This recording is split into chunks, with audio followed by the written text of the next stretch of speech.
Let me start off by saying that I am a little jealous of all of you, about to embark on a year of AmeriCorps service. There was a time when I applied to be an AmeriCorps member, right after college.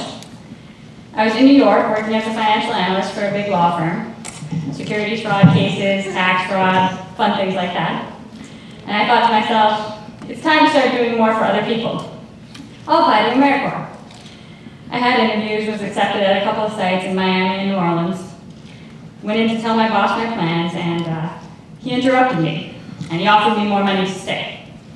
I was thinking to myself, this isn't about the money. I said no. Then he offered me even more money. A big enough number to make me stop and think. And in my head, I saw this mountain of student loan debt on one hand, and the promise of a big salary and a bigger bonus on the other. And I thought to myself, that education award, it's not that big. What's one more year? I'm young, I have time. So I agreed to stay, and I spent the next few months building spreadsheets, analyzing stock data, while trying to make a dent in my student loans, and of course, still going out in New York City occasionally, which takes a full-time job just to pay for dinner. And then, one Tuesday morning, I got to the office around 8:30 or so, ready to work my usual 15-hour day. I was working in my office on the 36th floor of a Midtown office building when there was yelling down the hall. Not so unusual in a law firm, but I got up to see what was going on. And there were crowds gathered in the conference room and offices on the south side of the building. And they were saying that a plane had just flown into the World Trade Center. And not that long after that, what looked like a fireball burst from the other tower. And the office was total, complete chaos.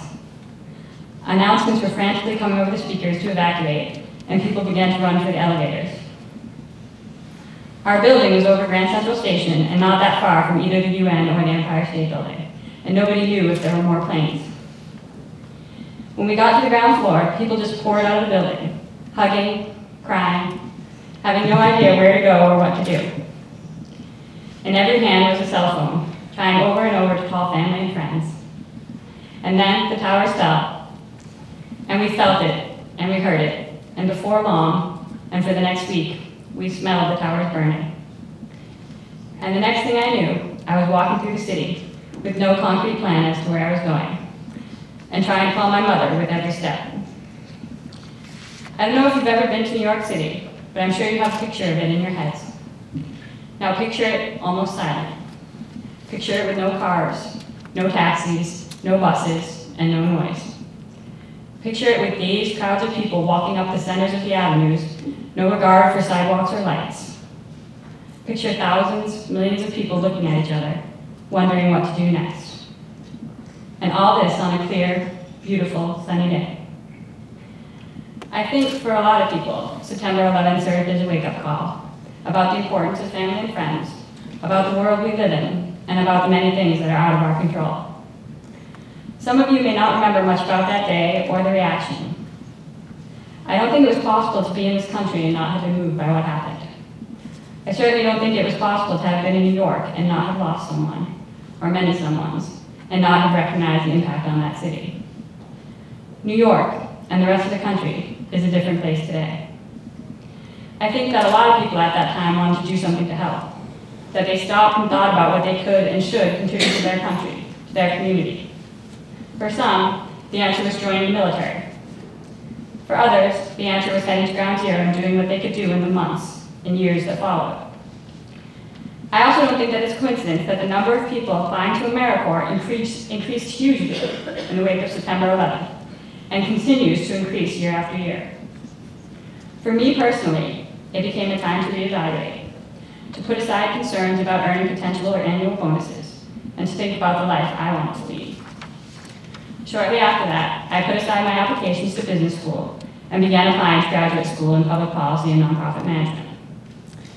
But I think I will always have the sense that I missed something by not participating in AmeriCorps, by not giving that year of my life over to something bigger than my own concerns. So you'll have to forgive me if I, just a little, live vicariously through you this year. It's a joy to watch you all discover what you can do, what you can contribute, and I look forward to getting to know you this year, to watching you in action. I'm also here to make a commitment to you, I want you to know that all of us at Volunteer West Virginia will strive to provide the support and the tools that you need to make your ideas and your vision a reality this year. Our goal is to do whatever we can to make this year a success for you. Today, we are proud to induct more than 155 of you into the class of 2011-2012. We hope that it will be a challenging and rewarding journey that will shape how you view service for the rest of your lives. Congratulations and good luck.